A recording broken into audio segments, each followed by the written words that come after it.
In an American first now, staying in America, and some good news for humanity, in my humble opinion.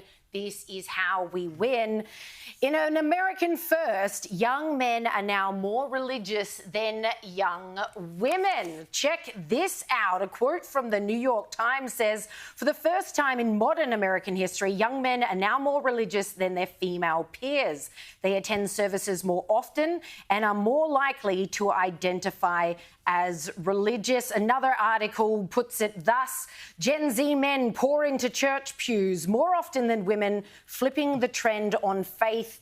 What's the Lord doing? Well, whatever's happening, more of this, please, because as we've discussed with these young men, this phenomenon of young men being drawn to Islam and these really hardcore faiths, it seems the same is happening with Christianity here in this society, in this day and age that we've created in the West, where everything is identityless, your religion is meaningless, it's all just a pile of nonsense, your gender can change on a whim, family, patriotism, nationalism, everything's been thrown out the window. Young people are going looking for meaning, purpose in their lives, and the more they turn to the religion, so much the better, I say. Well, it's interesting though, because it's young men going to church as opposed to young women. Women are turning away from the church, so the good Lord is buggering things up a little bit. He wants all of his children to go and visit. No, we don't know that that's happening. We just know now that there's more men than there used to be. So it doesn't suggest... No, the reporting is saying... doesn't suggest... No, the reporting is saying that there is a decrease in women going to church and an increase in men going to church. And I think it's less about the religion itself. It's about the fact that as a culture,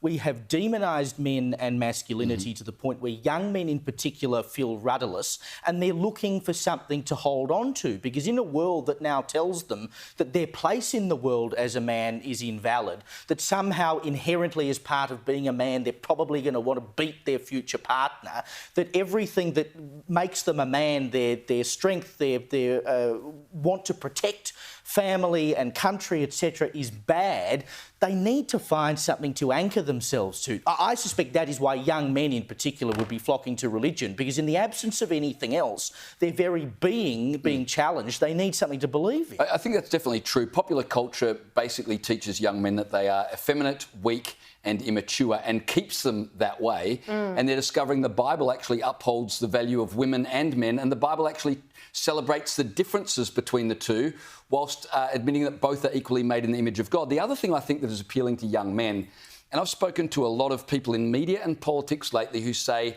we've started going to church for the first time, and when I ask them why, they say, because over the last number of years we've realised evil is real, and we are convinced maybe there is more to this world than what we're seeing with it, and so we're open to spiritual things. And I think young men in particular are looking at what's happening in the world right now and thinking, you know what, I'm open to exploring and understanding if there's something more going on, and that I think is probably contributing as well.